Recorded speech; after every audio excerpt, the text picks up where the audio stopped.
This is Garis, Masculist, MGTOW flyers, that is 2 3-page essays on the themes of Masculism and MGTOW. Written by and read aloud by Prof. Dr. Hugo Garis. This is flyer number 354, part 2, entitled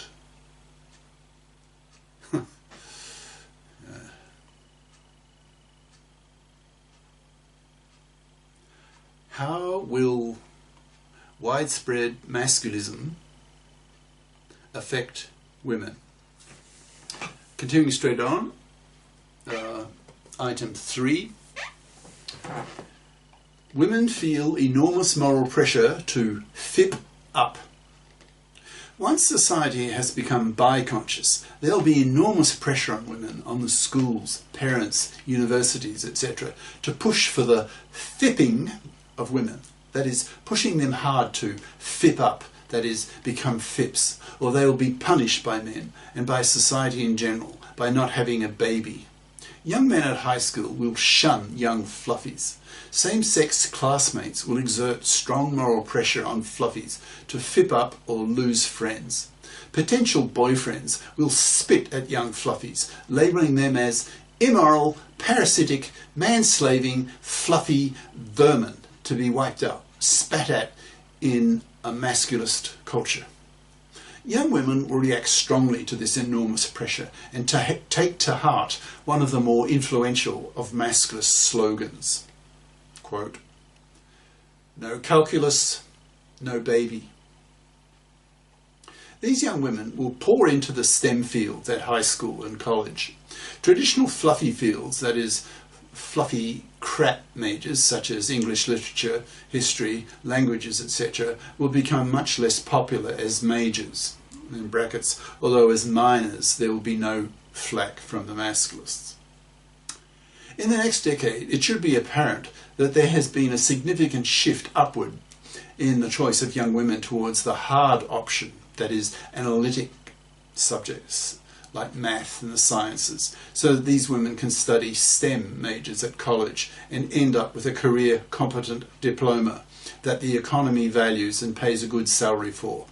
Young women will be very conscious of another powerful masculist slogan, quote, "Be FIP or be manless."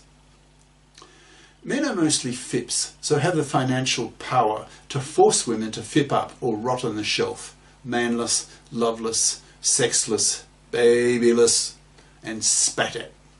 A fluffy can only be a fluffy if she can get her financial claws into some gullible manslave, but masculist and MGTOW ideas will cause the supply of such manslaves to dry up, as nearly all men have their masculist consciousness raised, being taught of the totally unacceptable parasitism of fluffies, the slavers of men. 4. STEM field enrolments at high school skyrocket. This item was discussed above, with every high school having a masculist group and teachers and head teachers all being conscious of the moral importance of the FIPPing of women. These groups will put enormous moral pressure on women to FIP up or pay a heavy price, namely manlessness, with all that implies, particularly not having babies, and social ostracism, as fluffies are increasingly spat at as pariahs. 5. Gender laws get men faired. As masculist ideas spread throughout the culture, gender politicians, political parties, will include the men fairing of the gender laws in their political manifestos. If they don't, they will risk being voted out of power and replaced by political parties much more friendly to men.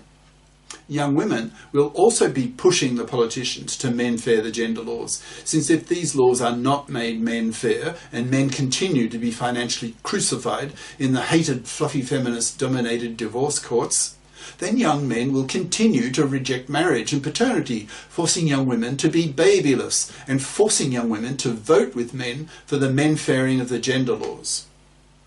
Parliamentary committees will be set up to systematically men fair the gender laws across the board, particularly the legislation of the paternity rejection right, which remains the most blatant form of sexual discrimination that exists today, 2020. The fact that women have the mara, but men don't have the para, screams out of gender injustice against men. The hated feminazis see men merely as cash machines to be robbed and abused, and not as human beings. 6. Monoconscious feminists largely die out, seen as bigots. A few years from now, any monoconscious feminist who states in public that men oppress women, making no mention of the reverse case, will be hissed and booed. Such women will be seen as monoconscious bigots, thinking that gender oppression is a one-way street, which will only show to others in the audience that these monoconscious feminists are simply ignorant of masculist ideas, and hence not intelligent and not well educated, that is, biased, bigoted. Facing such strong moral pressure against them, coming from both sexes, such monoconscious feminists will die out. 7. Masculist groups get set up in every high school and campus. One of the major political goals of the Masculists is the creation of a FIP society. That is, one in which all adults have been socialised and educated to be FIPs, pulling their own financial weight and not parasiting off the labour of another person. To create a FIP society, the general population needs to be educated into masculist ideas so that cultures can become bi-conscious. There can be no bi-consciousness if there are not two gender political consciousnesses. To spread awareness of masculist consciousness, masculist ideas need to be spread throughout the culture, particularly initially in the universities and the high schools. Politically active masculists will put a lot of energy into the establishment of masculist groups in every high school, every campus, to spread masculist ideas, values, and to put moral pressure on women to FIP up, to stop parasiting off the labour of men. 8. Male primary school teachers are paid a hefty premium.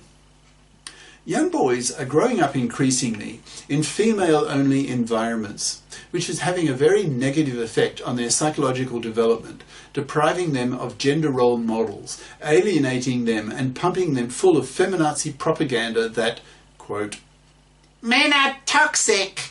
Men are the oppressors. Men are morally inferior," etc. Governments will need to implement reverse discrimination in the form of higher salaries for male primary school teachers to encourage them to teach primary school boys, teaching them masculist ideas, to instill in these young boys a real pride in being male, since it is males who dominate at the top end of the performance scale. It's men who win nearly all the Science Nobel Prizes and the major math prizes. 9. Feminazis are routinely harangued in public. It's commonplace in 2020 for women in public forums to make negative statements about men. This will soon become dangerous for such feminazis, since increasingly there will be articulate, highly intelligent, well-informed masculists in the audience who will not tolerate such misandry, who will then bite her fucking head off with a horrendous masculist harangue, scaring the shit out of her so that she will be afraid of ever doing that again. Women hate being publicly ridiculed and shamed. 10. Boys, men, hit back vociferously at feminazis. Once masculist ideas are widespread, these ideas will go to the heads of boys and men. After half a century of monoconscious feminism, being told that men are toxic, men are inferior, men are pigs, the positivity of masculist ideas will be galvanizing, liberating, electrifying to men, and will supercharge them the way the invention of the Arabs' monotheism, that is Islam, by Muhammad in the 600s AD, gave the Arabs status in their interactions with Christians and Jews. With this new Arab monotheism, Arabs felt they had thrown off their inferior status in the eyes of the Christians and Jews. It went to their heads. They found it intoxicating, energizing, who then went on to conquer the Middle East, North Africa, and even Spain. Similarly, masculisted men feel galvanized by masculist ideas and will have no qualms about vociferously attacking feminazis in public now that they feel armed, intellectually armed with masculist ideas, masculist rhetoric that gives them the confidence to harangue out of the room these hated feminazi bitches who have made their lives miserable for half a century, especially all their fluffy feminist hypocrisy in the divorce courts that have financially crucified one father in 4. Final comment. I wonder how prophetic the above predictions will prove to be. I'd be very surprised if society is not bi-conscious by 2030. I think it will take less time than that. I'm betting it will take about half of that time. Time will tell. Fingers crossed. Cheers. Prof. Dr. Hugo de Garis. Email profhugodegaris@yahoo.com. Website profhugodegaris.wordpress.com.